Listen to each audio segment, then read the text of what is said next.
Welcome to the Creepin' It Real Show, your one-stop shop for weird news, spooky, otherworldly, and paranormal shenanigans. We'll take a dive into what's going on in creepy pop culture. You can follow us on Twitter at creepin_it and like us on Facebook at The Creepin' It Real Show. Do you have a paranormal story you'd like to share with us? You can email us at creepinitrealshow@gmail.com. Welcome to the Creepin' It Real Show. This episode is a long-awaited, forever promised topic, the Atlanta child murderers. Murderers, not murderers. So with me today, we're going to get started really quickly because we got shit to do today. Moni, how are you doing over in SoCal? I'm happy to hear that you were alive and haven't fallen into a fault line or earthquake yet. So, yay. Oh my gosh. Yeah, I'm gonna jinx myself, but I've lived with earthquakes my whole life. Not overly concerned about that. I'm actually headed to Washington, D.C. at 2 a.m. today, tomorrow, I guess, technically. And we're moving in a week. So things is crazy, but things is good. Nice. How are you doing down south, Yardley? Hey, everything's good. You know, we're coming up on the weekend. You got Child's Play and Toy Story to come out this week. So I think life is good.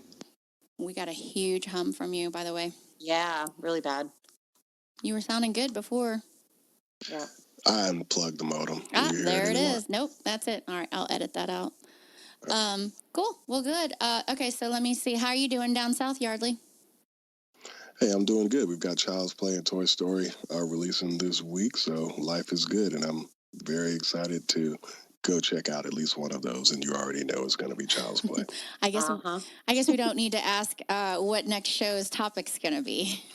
Yeah, it's absolutely going to be Child's Play. And you know what? And actually, because I know that you were about to segue into weird news, seeing as I brought that up, I'm just going to mention that the early reviews for Child's Play have come out. And it's at 70% on Rotten Tomatoes. Now, the cinema score hasn't come out because we know that that's to kind of get a buzz on what people really think. That's like exit polling. You know, they poll people coming out of the theater. So that score hasn't come out yet.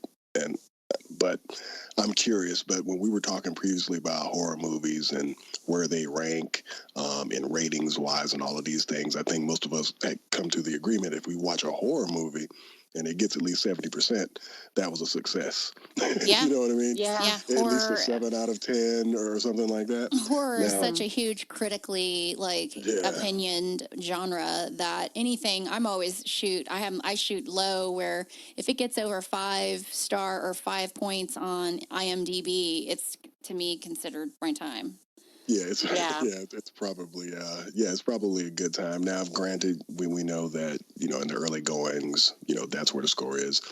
I'm pretty sure it's probably gonna drop below 70%. But for me, I kind of understand, of course, not fully because I haven't seen the movie, what I'm getting into. But I haven't, you know, I've actually read the reviews, a few reviews of people who gave it a fresh, you know, tomato or whatever. And they say that it's a good time. And the thing that I kind of consistently see is they're saying that it's gruesome and gory and all of this stuff. And you know what? I need some of that in my life. So we'll see what happens. Hell yeah. Yeah. Hey, another thing, talking about stuff coming out and released. And we talked about Swamp Thing last episode. And it's been released. Like, the first season is available on their channel. Right, but it's done. Right, but that's it. So it's just that first season, which is insane. I misunderstood you guys. I thought they weren't going to release any of the seasons. So I was like, why would they do that? But they did actually. So if anybody's interested in buying or, you know, ordering the app and watching, you can watch the first season. And I'm following the show on Instagram. It has its own account. And the people that are following seem to love it, but they better they better just be happy with what they get, because that's all they're getting. So I don't know what kind of a there's not going to be any wrap up for it. So it's just bizarre that. Anyway, so they did release it, so you can find it if you decide to get on that app. So Moni, what's up with Chernobyl? Well, I just finished watching the series on HBO. Have either of you caught any episodes of that?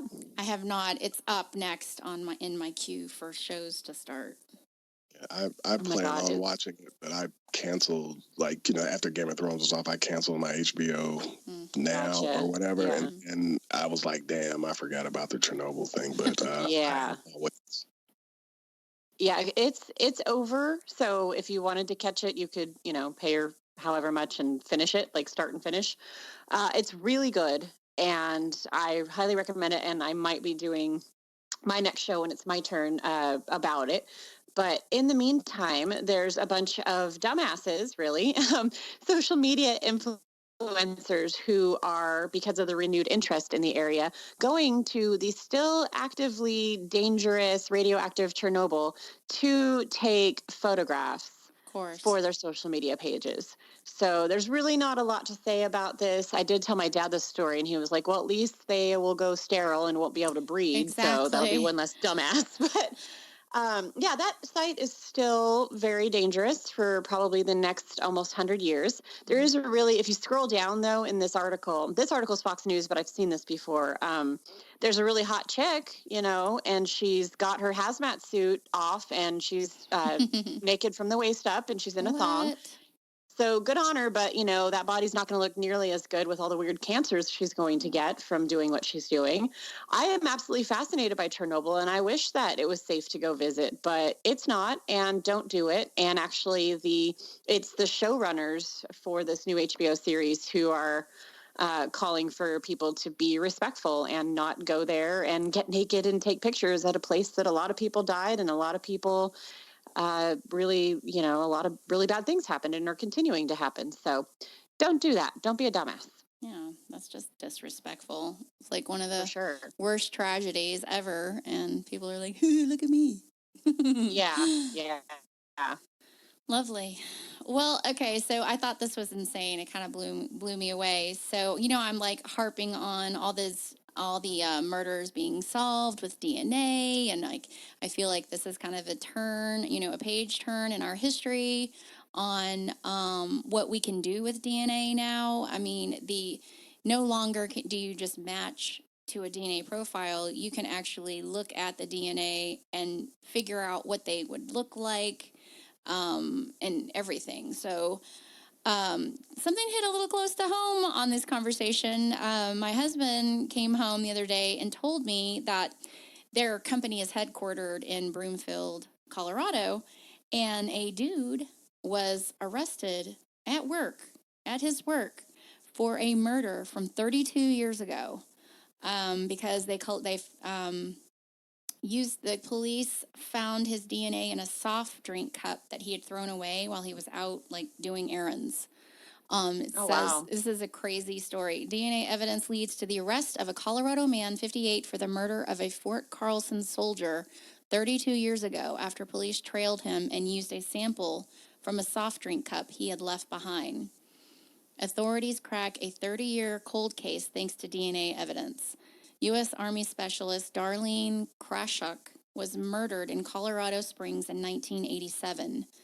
The Fort Carson soldier was 20 and beaten, raped, and thrown from a moving car.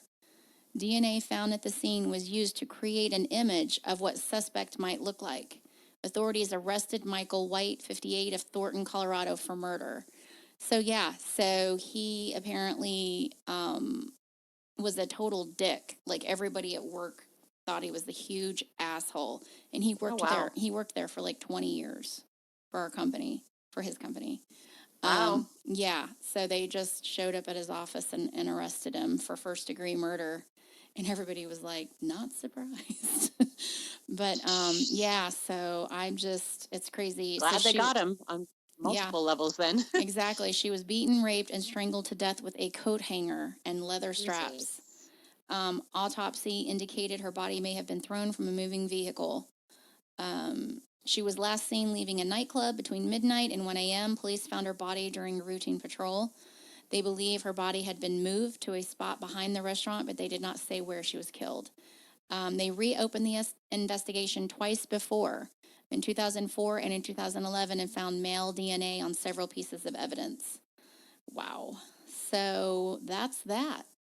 I'm glad they caught the guy. I've been waiting I just listened to the Monster podcast. Originally, the Atlanta Monsters, how I got started on this was Zodiac. And he's not nearly the most prolific of all killers, but he still should be caught, or we should know, the victim's families should know who did this. Right. And a lot of people really believe that at some point there's going to be a pop on an ancestry site or some kind of DNA evidence, because they do have some from some of the crime scenes. So I'm always hoping that all of these murderers really get caught this way at some point.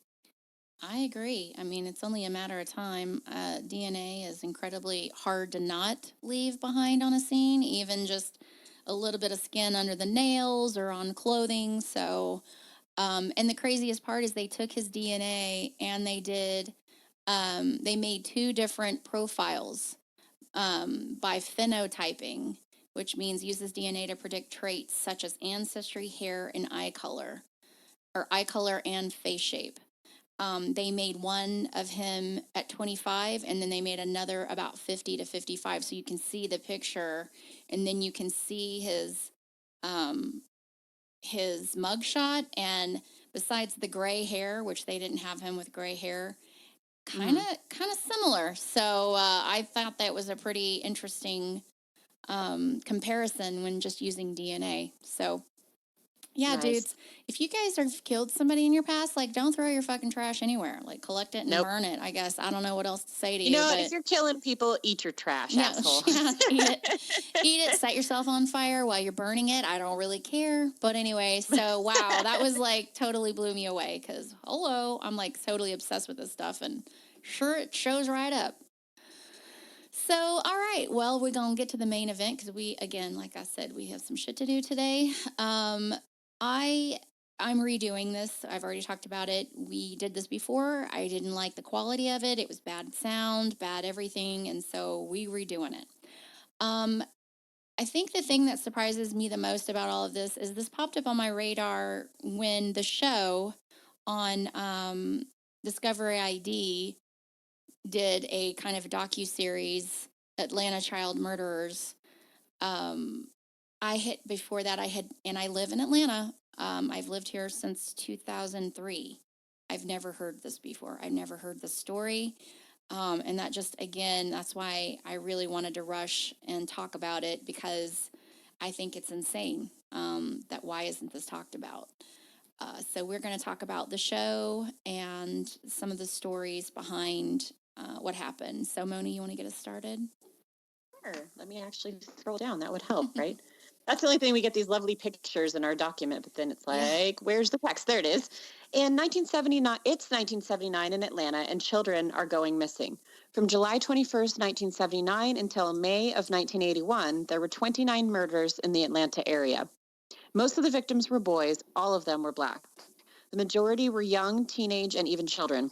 Authorities did not initially take the double murder too seriously, but the bodies continued to pile up. There were 3 more victims by the end of 1979, bringing the total to 5. By the following summer in 1980, 9 children had been killed. The series of killings was dubbed the Atlanta Child Murders, and every lead turned up empty for the local authorities. It wasn't until the kidnapping and murder of a 7-year-old girl that the FBI finally stepped in. So this case basically for a while labeled Atlanta the city too busy to care.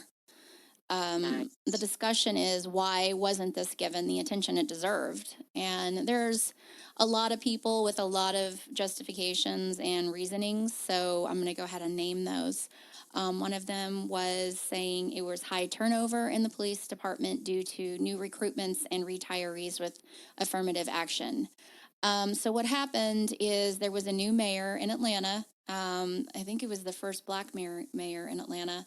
And he began assigning some pivotal roles in the department to African Americans. The seasoned police officers that were kind of on the cusp of retiring saw the writing on the wall and realized that this guy's not going to give us our whatever, diligence or work that they felt like they deserved, and they retired early. So then he filled those detective spots in with new people. So one of their reasonings is they had a pretty big turnover that year, and so it was a lot of new people, and the retirees disappeared. So that's one theory. Lack of serial killer profile knowledge is another one. Okay, like how many people have to die? And before it becomes like a serial killer, I guess is the question, where it blips on a serial killing radar. Like, I don't know. And before it becomes important too, by the way. Yeah, that's exactly the point. The other justification, short news cycles. No 24/7 crime TV. So basically they're saying that because of short news cycles, most of the people that needed to watch this news wasn't home. They were working or doing whatever. So when they came home, the news was over and they missed reports of what was going on. Therefore, there was no outrage. I mean, I call bullshit. Okay. So socioeconomic and class issues. I mean, I think that's definitely adds to the issue. But I absolutely think it was something to do with race. Segregation ended only a decade before. And of course, there are even these issues today. So, of course, they were going on in 1978, 79. And I think that also plays into the socioeconomic and class issues at the time. So those were the big people pointing fingers at different things, and those were the ones that were listed as reasons. Now, I think we're clear on what we think, but this is what they listed. By late May of 1981, 28 children and young people had been recovered from within the same geographic parameters. Some of these bodies had been pulled out of the Chattahoochee River, and so investigators had staked about 14 of the bridges along it. Yeah, and it's and it's kind of a trip, because when you look at the history of these things that went on, but also like the hooch, you know what I'm saying, Chrissy? Yeah. We ride down the hooch, drinking all beer, the and time. talk shit, and there's people who've been found dead in that river, just people die, and it's just so funny how history can pretty much follow you through every inch of the state of Georgia. But it's especially during those times. I was really young when a lot of this stuff is going on, and even though this was an event that was going on in the metro Atlanta area, it was felt even like 100 miles from Atlanta, where I grew up. There was people were on high alert with getting the kids in and doing those things. And the podcast that you had actually posted for us to listen to, I got started on it, I never finished it, but the amount that I listened to it, I almost feel like I have to hear the rest. Yeah. This is a story that I was, like I said, I was always familiar with it from when it came out, because it definitely was a topic of conversation. But I do believe, just like anything else in the world, it was more of a big deal locally, because you're in and around it. And just like when we're home, or we're, online or watching news, we'll hear about a tragedy that happened somewhere else around the world, and you hear it and you say that it's tragic, but it's literally nothing that you dwell on until you turn the channel. Absolutely. You know what I mean? Yep. So that there does have to be, proximity does play a part. And I do think that all of the points that you listed above were, they probably all had a little bit of truth to it. Yeah. But on May 25th, 1981, an estimated 3,000 people convened at the Lincoln Memorial in Washington, D.C. to protest the slayings of Black Atlanta youths. You had different types of performers like the Jacksons, Frank Sinatra, and Sammy Davis Jr. that performed a ton of benefit concerts to raise money for the victims' families. So in 1981, Sammy Davis Jr. enlisted his friend, Frankie, to help stop a serial killer. Davis convinced Sinatra to join him for a benefit concert at the Atlantic Civic Center, where people thought the efforts might have another benefit, drawing out the killer. Many celebrities expressed solidarity with Atlanta during this crisis. Robert De Niro. Sorry, y'all. No, that's okay. Robert De Niro wore a green ribbon at the 1981 Academy Awards to honor the victims, long before ribbons were the thing at awards ceremonies. The FBI turned out in force at the concert because the certainty that the killer would make an appearance. He didn't, but the suspect's father did. Soon after Homer Williams photographed the concert, his son, Wayne Williams, was arrested in the murders. Wayne Williams is a problematic character, so let's get into this. Mm-hmm. Early morning on May 22nd, 1981, investigators heard a splash, and this is also a problem. I do think that the evidence that the police claim they had was circumstantial at best, unfortunately. That being said, my personal belief is Wayne Williams did it, so let's get into it. Sorry. So the police claim they heard a splash and that they saw a car speed by. Police pulled the car over, and driving the car was Wayne Williams. The police had no evidence to hold him, and so they let him go, but not without taking fibers from his car. 2 days later, the dead body of Nathaniel Carter, 27, washed up downstream. It wasn't until June 21st, nearly a month following this instance, that police were able to arrest Wayne Williams. He was arrested after it was found that his alibis didn't check out and when he failed a polygraph test. Again, though, these are pretty circumstantial. Hair and fibers from Williams's family, his family dogs, and his car were found on 2 suspects, albeit both adults. The first was on Carter and the second on Jimmy Ray Payne, 21. So part of the problem is that they were found and he ends up being convicted for 2 adults. And that doesn't solve definitively in the minds of the people who are, who lost family, who lost children, the other 27 freaking murders. Right. Another thing is we mentioned that his father had been photographing at the scene of the benefit concert. There are some rumors. Wayne Williams had real easy ways to get people into his car and to trust him and that kind of thing. There also were child pornography rings at the time, and there are a lot of rumors to this day that Wayne Williams' dad was a part of that and maybe took photographs and that kind of thing. So it's possible that Wayne Williams was bringing people, taking people, transporting them in his car, which would have maybe his dog's hair and all that kind of stuff, to other places for other people to kill these kids. It's possible. Okay. All right. That is interesting. I always thought it was kind of bizarre that the 2 murders that they prosecuted him for were adults, young adults, but still adults, whereas it was younger children that were dying at the beginning, and that these particular adults were actually lower functioning. They had special needs, and so they had more childlike mentalities.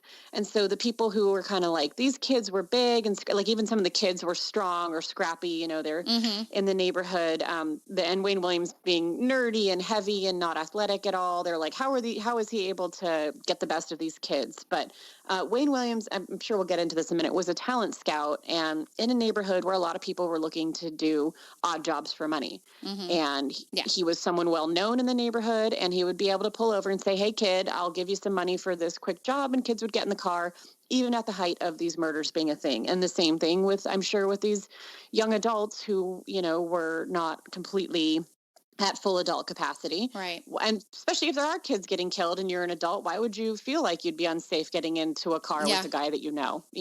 Truth. All right. Well, further, Douglas was able to conjure a convincing motive for Williams. He gestured to the many failures Williams had experienced in his life. Williams moved from job to job, and his freelance photography career never took off. Although intelligent, well-spoken, and articulate, Douglas theorized Williams may have felt that his life was out of control. The murders then gave him a sense of control over his life. Wayne Williams was given 2 life sentences for the double murder of the 2 adult men, but Atlanta police tried to also connect him to the merciless killing spree of 28 children in what's known as the Atlanta child murders. I want to keep saying murderer, but I stopped myself right at the end, so sorry if it sounds weird. Atlanta. Wayne Williams was 23 when he was arrested in 1981 for the murder of 2 young men in Atlanta, and many believed his trail of death may have been far more gruesome. While his arrest and later conviction ended a tense time for Atlanta residents, speculation remains as to whether or not he was truly the Atlanta monster. I know, and Wayne Williams looks like it's an old-looking 23. Yeah, right. He's rough. I am like, oh wow. Yeah. But that's partly because 27 other abduction and murder cases went unsolved. So Douglas connected Williams to at least 20 of those. The murders also stopped once Williams was taken into custody, but a lack of evidence prevented further prosecution. This lack of evidence also suggests that Williams could actually be innocent. For one, Williams has been known to maintain his innocence. In an interview in prison, Williams said he accepts his fate and that God has a plan for him. In addition, 2 filmmakers compiled more than 1,000 hours of interviews and research in question of Williams' guilt. Filmmakers Payne Lindsay and Donald Albright doubt much of the evidence against Williams following their research, which they discussed in a 10-episode podcast, Atlanta Monster, where they also explored more closely the nearly 40-year-old case. The filmmakers revealed that the Georgia Bureau of Investigation had suppressed tape-recorded evidence which implicated a member of the Ku Klux Klan in the murders. This is one of the things that I was telling you how people were talking about this case in other places that weren't around Georgia. That was the buzz that people were actually talking about. They were thinking that the Klan was involved in some of that stuff. I heard those things when I was young. Really? Hearing, the elders. Just talking about it, because, of course, anytime something like this happens, like I said, if you're a parent, everybody's getting told to come in the house a little bit earlier. If you go out, you can't go out by yourself. You got to have somebody with you. Oh, yeah, call me when you get there. Call me when you're leaving. We'll come and pick you up. It was that type of thing. And this was during a time, unlike now, where we were encouraged to get the hell out of the house. You didn't want to be in the house. Yeah. You know what I mean? Nope. Yeah, absolutely. Come back when the street lights turn on. Yes, your parents were literally pushing you out of the house, because that's where we did everything. So there was a heightened sense about that. And then also with the rumors with people talking about they thought that the Klan did it, of course, people were, a lot more concerned. Yep.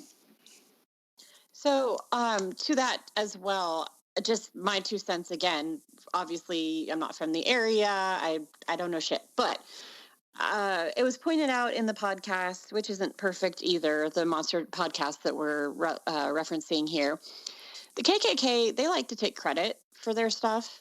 I feel like they're the type of assholes that would take out an ad to just be like, look at what we did. They can't prove any one of us did it, but also they're not that bright. And to get away with 29 of these murders, I don't really know that is plausible, but it's not outside of the realm of possibilities for the time and the location. I totally think the Klan can be like Emperor Palpatine, dude. There are people involved, the white supremacists in corporate America. So it doesn't surprise me. I would never underscore that everybody who would be like that is an idiot. Gotcha. Because there are shitloads of people who are really smart, you know what I mean? So we already have, Southern Poverty Law Center and all these types of things talking about the rise and the infiltration of these types of groups in police forces, in the military. So it's like, I'm just, there's always a way, and everybody who is not an idiot who thinks that way. You know what I mean?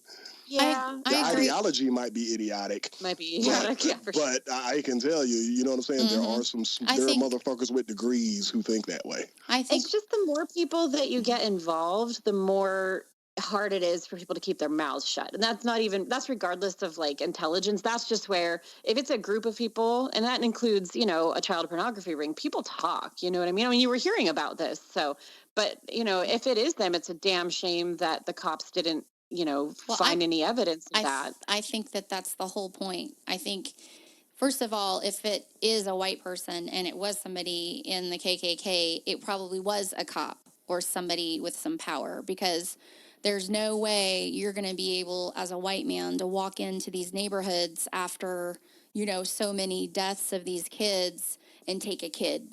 It's not possible unless they were in some sort of position of power where these kids didn't have a choice, because they were smart kids. They were working.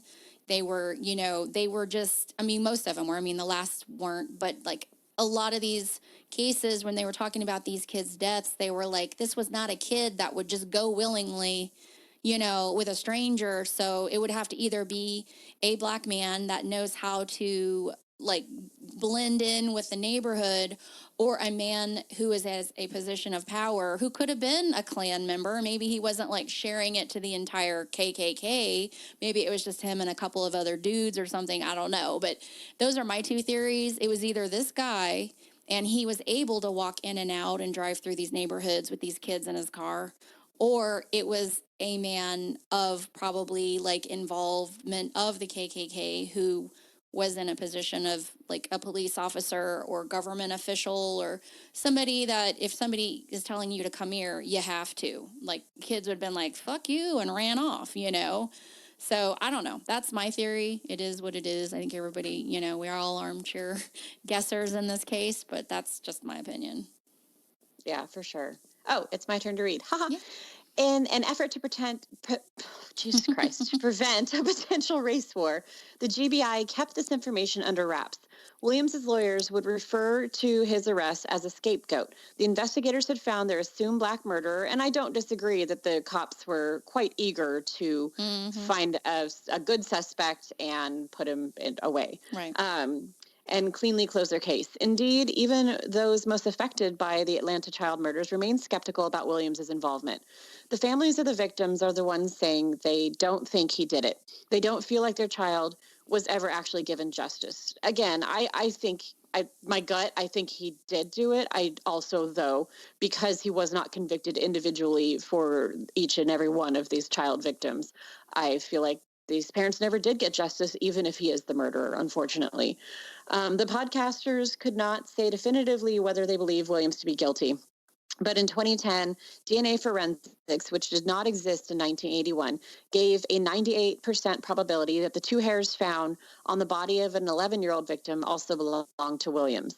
Investigators are confident that this information strengthens their case against Williams. And I'll tell you what else, the murders of that type, okay, people kept dying, but murders of that exact type completely stopped happening after they picked him up and put him in jail. So, take that for what it is too. That was going on like every few weeks, and all of a sudden it wasn't happening. When you kill that much, there's no way to stop at that point. I mean, you would have to be incredibly unusual as a serial killer profile to stop murdering after 30 people. Like, that's an absolute compulsion, and you either die or you go to prison or you move somewhere else and start the same pattern, which has never been found either. Right. So even though there's a man sitting in prison for the crimes right now, there's a lot of gray area in the case and a lot of new information to be uncovered. Lindsay of the podcast said, I've heard some weird things about him, though. I think a lot of old wounds have been reopened through the depth of his investigation, but that's just my 2 cents.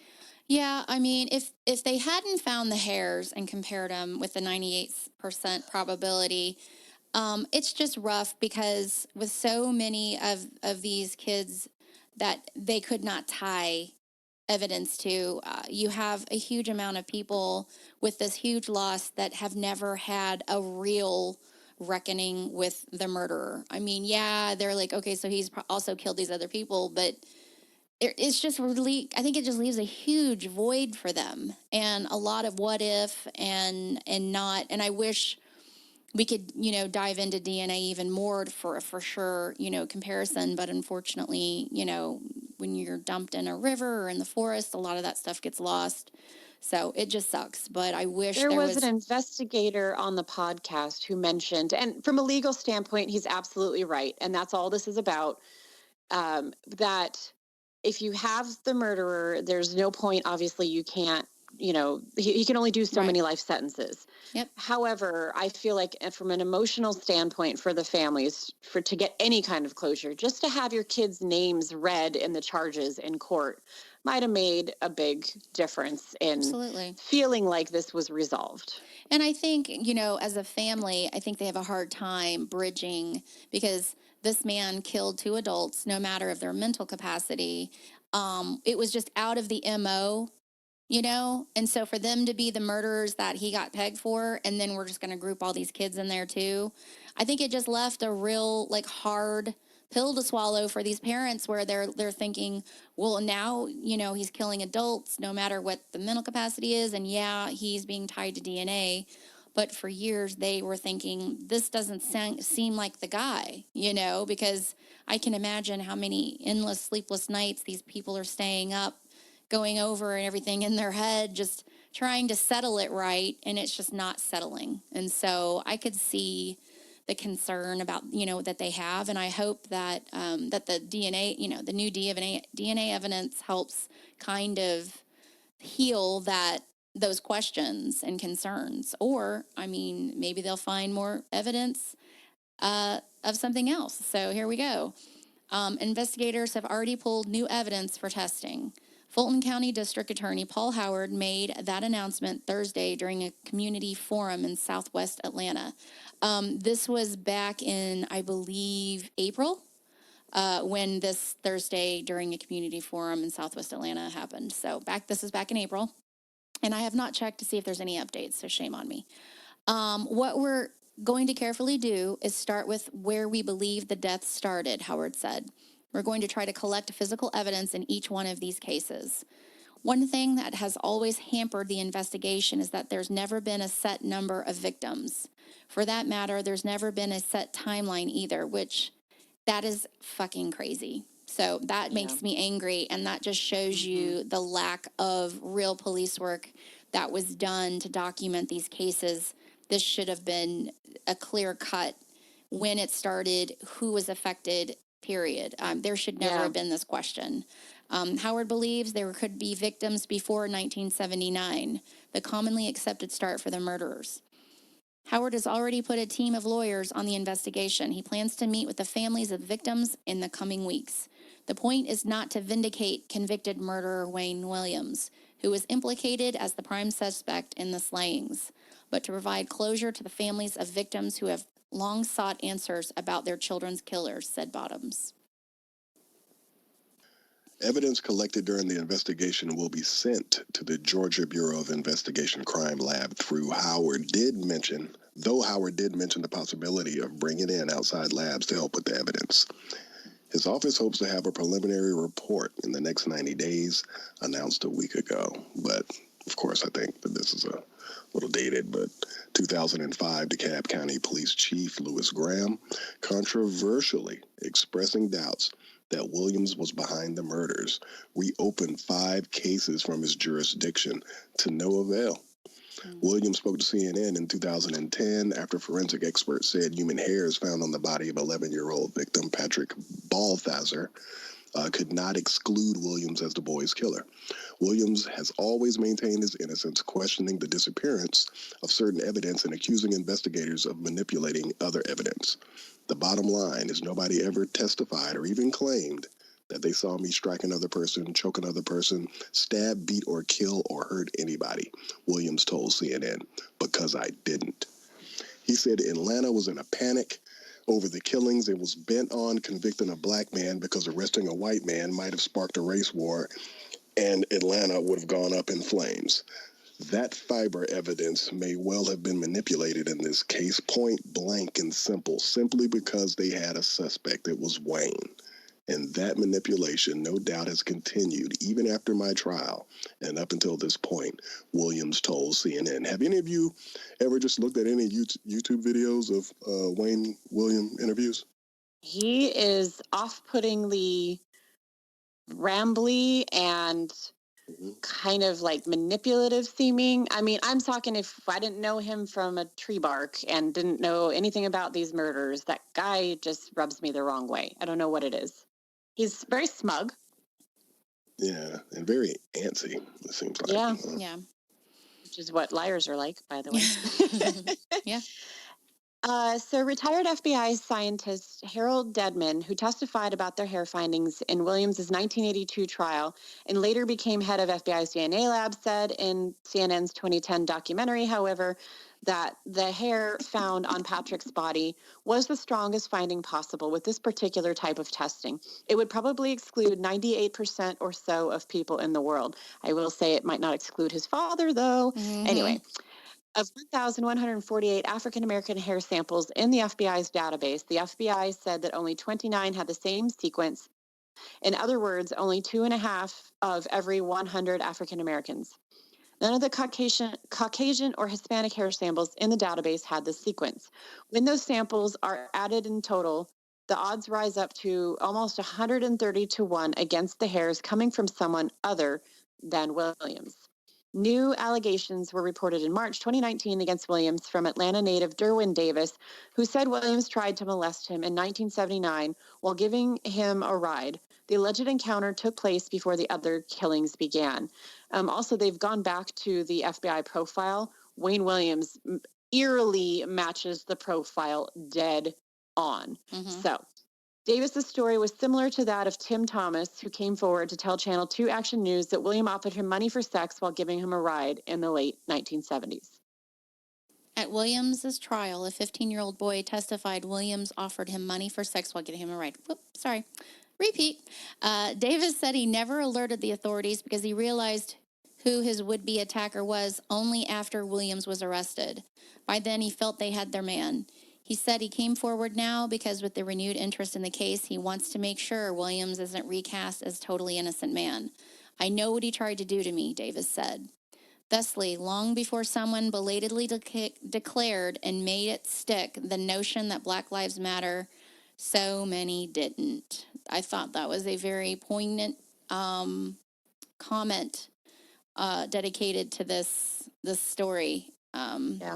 Because, wow, I mean, it was sickening watching the documentary. I think it's important for people to watch it. I think it's important for just people who are not clear on injustices that happen with other races needs to watch it. Don't stick your head in the sand.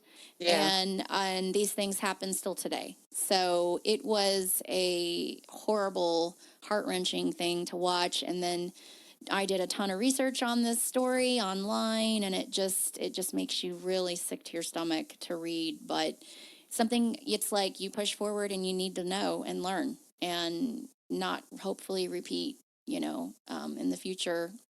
So, yeah, that's the story of the Atlanta Monster.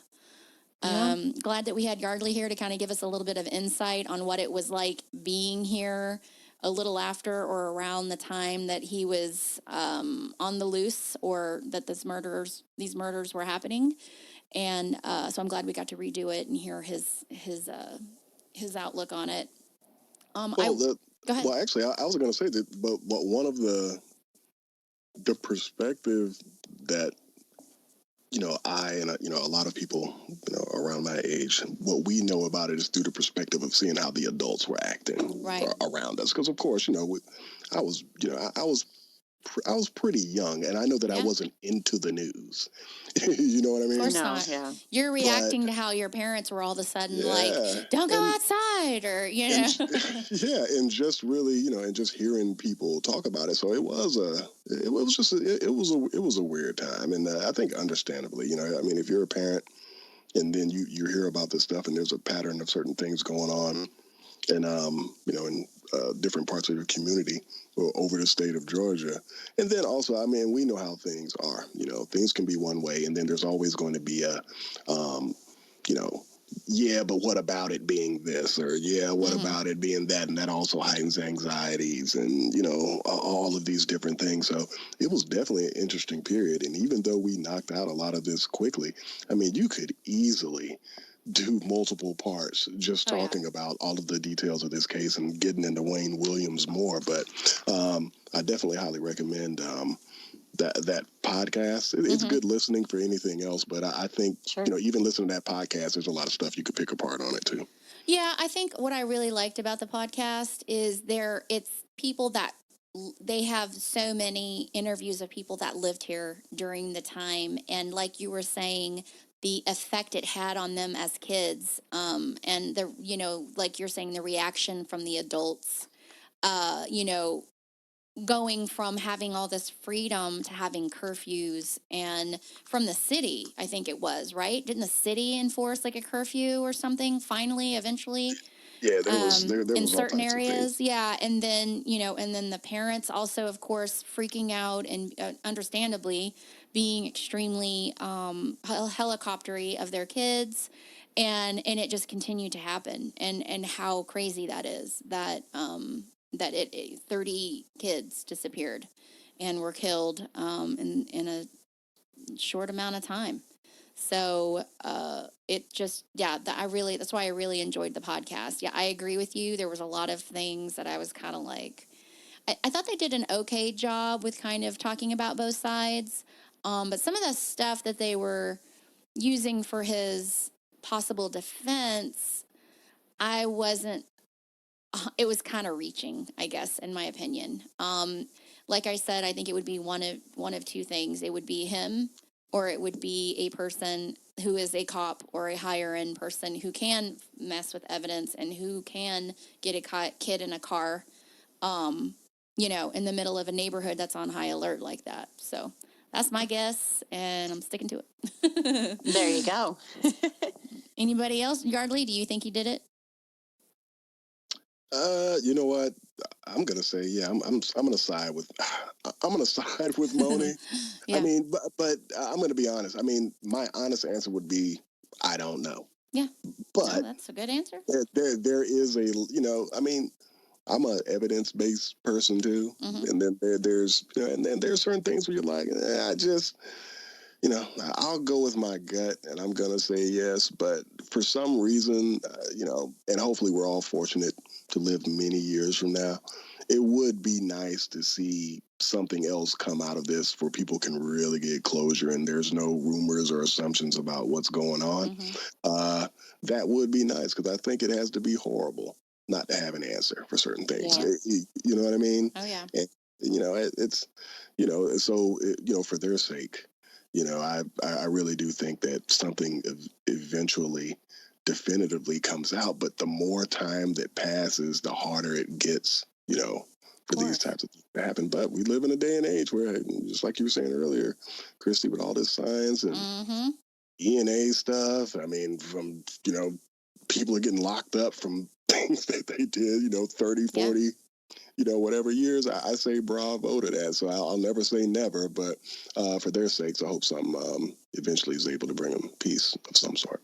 I agree. And I hope, they're pulling all these old files out and going through the evidence. And, back then they never even dreamed that we would have the capabilities that we have today. So, of course, evidence could be mishandled, contaminated, not stored correctly, or not even saved because they didn't even know it was there, So I hope when they're going through all this 32 or whatever, well, I guess they've already convicted the two older ones. So the 30 kids files, that they find something that can at least be a closure for, or, point the finger in another direction. But it would be great if they would take the time and the expense to officially call whatever it is and get some closure.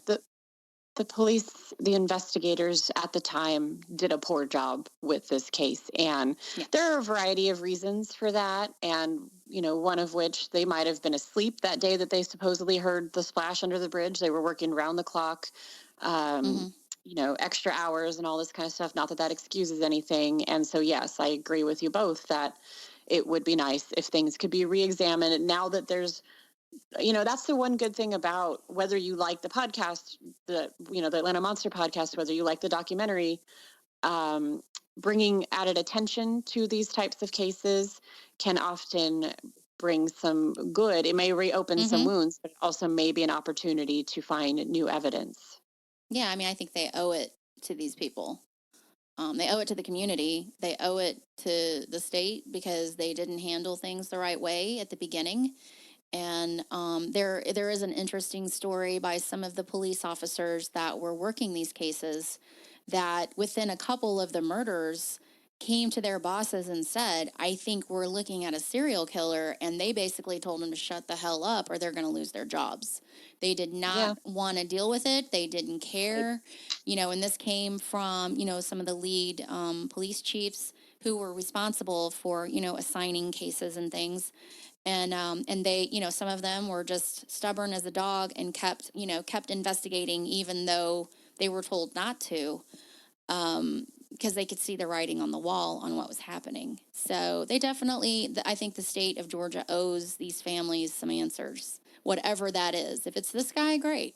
So spend the fucking money, dedicate the time and resources to solving it. And if it's there, and, give them the opportunity. That's For what sure. I think. What do you think, Yardley? You done? To be honest with you, I was sitting here while you were talking, reading a Chucky review. Oh my God, you are obsessed. So you already know, like, I'm just totally, I'm sorry. No, I'm not going to don't tell you be to repeat sorry. it I know. because... No, I'm kidding if I tried.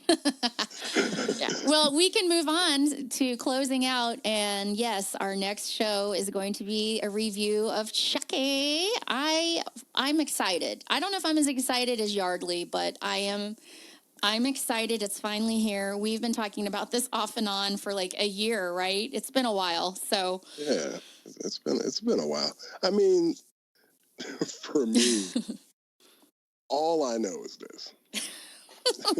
What is it? I haven't read anything that said that it's worse than the worst Chucky movie. Yeah. You know what I mean? Well, that's good. I totally believe that this movie, at least for me, will be a solid 7. A solid 7, probably. Okay.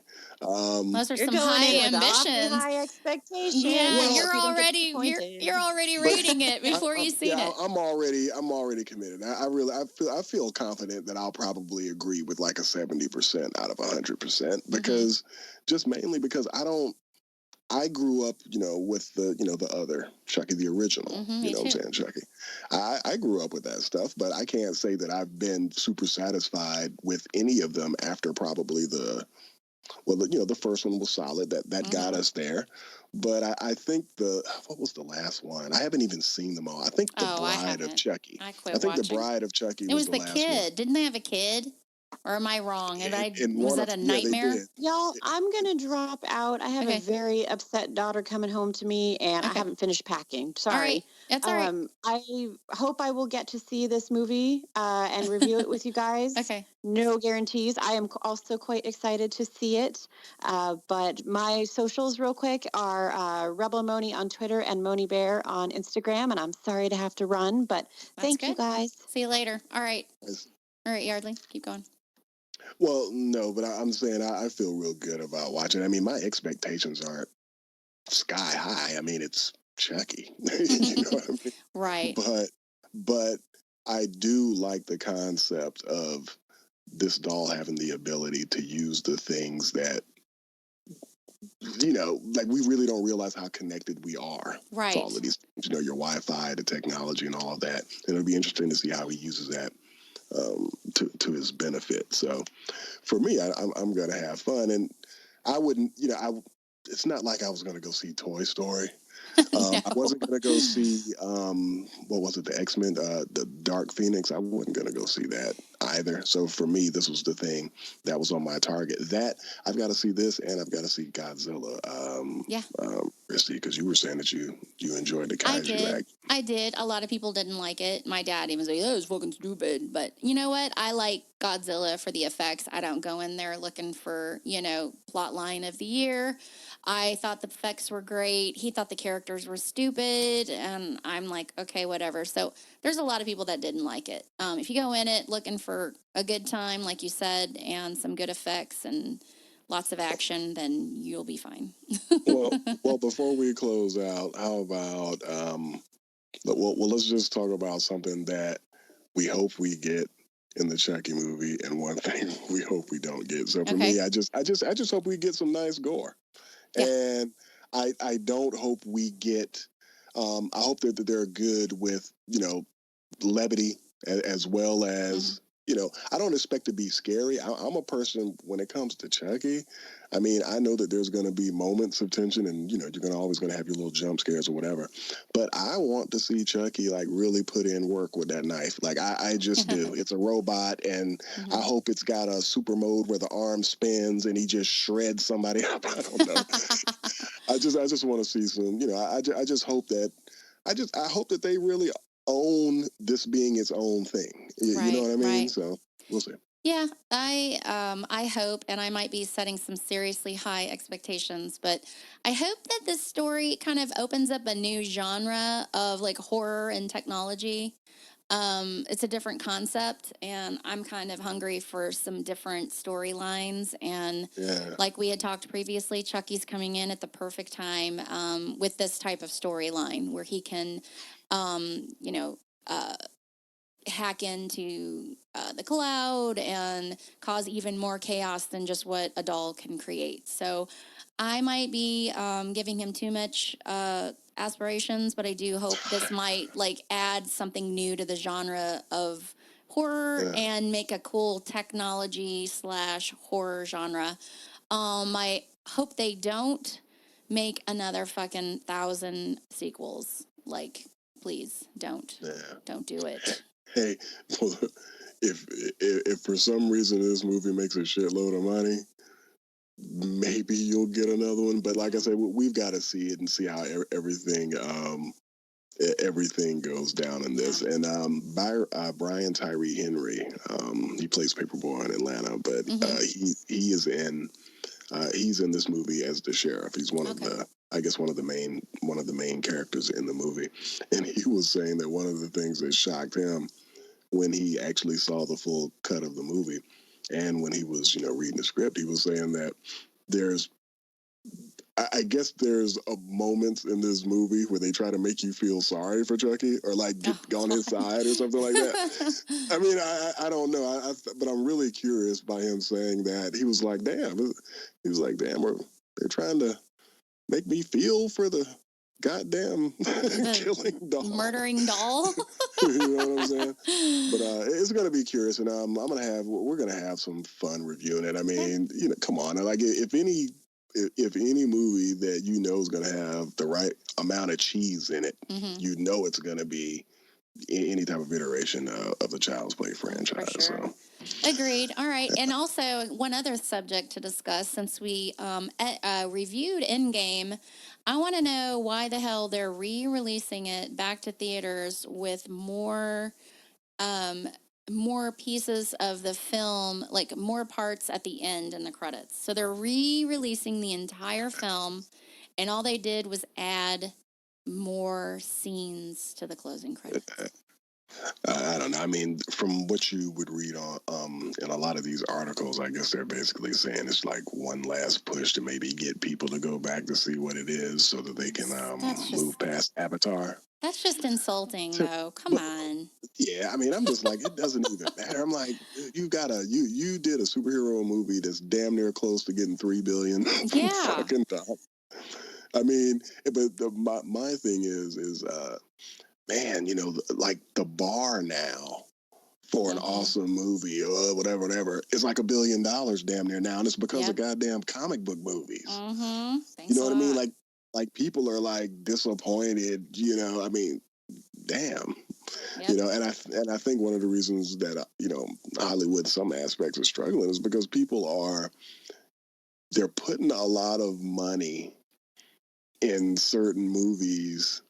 And I don't know if they're reading the terrain of the type of things that, people are kind of wanting. So they're spending a lot of money on these productions, and it just makes it harder for you to cross that threshold after marketing and all of that stuff. Because people, it's not that you just make back the money. I mean, when you make back the money, usually don't you have to make, damn near triple? You know what I'm saying? Not for it to be received as success, quote unquote. Yeah. And honestly, it's to the point where they've raised these bars so high that it's like people leave the theater and they're like, oh, there were only 2 celebrities in the whole film, because you got freaking Endgame that has like half of Hollywood in it. And, it just creates this standard that I don't even know if it's really necessary, but it's kind of changing people's frames of mind. I don't sincerely think I don't need to see that, but some people that I hear apparently want it that way now. Like, oh, all these celebrities in there, and I'm like, I don't really want to see the same fucking people over and over again. I like new people in my shows, So I don't know. So you're not going to see the new Rambo movie? This is the first. No. You know what? I saw that last Rambo movie and it was good, But I'm actually, it's like watching a trailer for this is like I've seen that movie a million times. Like, the people come to get the guy and then the guy kills all of them. Yeah, Gets out of it. it's the How many same. times have we seen that? It's Commando. It's all those. It's basically every 80s military movie just regurgitated. And I have no desire to see a remake of Rambo. How would you remake it? It's going to be the same. You're like you said, same story. Like no interest. It's him, but damn, Sylvester Stallone, if you need a grizzled veteran, like he looks like he'll still snatch your spine out. He's just veiny. He creeps me out. Like his face doesn't look God. real. It looks like a mannequin, old man mannequin face. It just does not look right. But you know what I'm saying? I guess, even though the box office is struggling, there's still a couple more things out that I'll be excited to see down the stretch. But first things first is it's Chucky. Let's get Chucky out of the way. All right. Well, with that, Yardley, you want to give us your closing credits? Yep. You can follow me on Twitter at militant_marker. You can also find us on Facebook, and you can find us on Twitter at creepin_it, and you can find me on Instagram at creepin@Christy. That's what it is. I forgot for a second. With that, y'all, thanks for joining us. Again, it's been some time listening to this podcast, Atlanta Monster, and the Discovery ID documentary, the Atlanta Monster, or Atlanta Child Murderers, the Atlanta Monster. I think it's definitely worth time, and it is a sight to see. So, everybody, thanks for chiming in, and creep it real. Creep it real, y'all. When I hear the blues playing the sad old song, I can always choose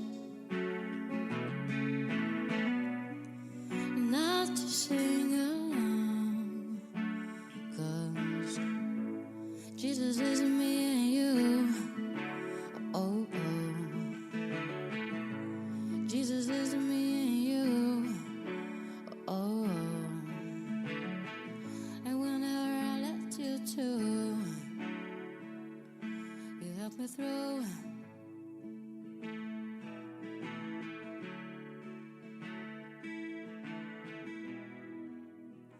When I hear bad news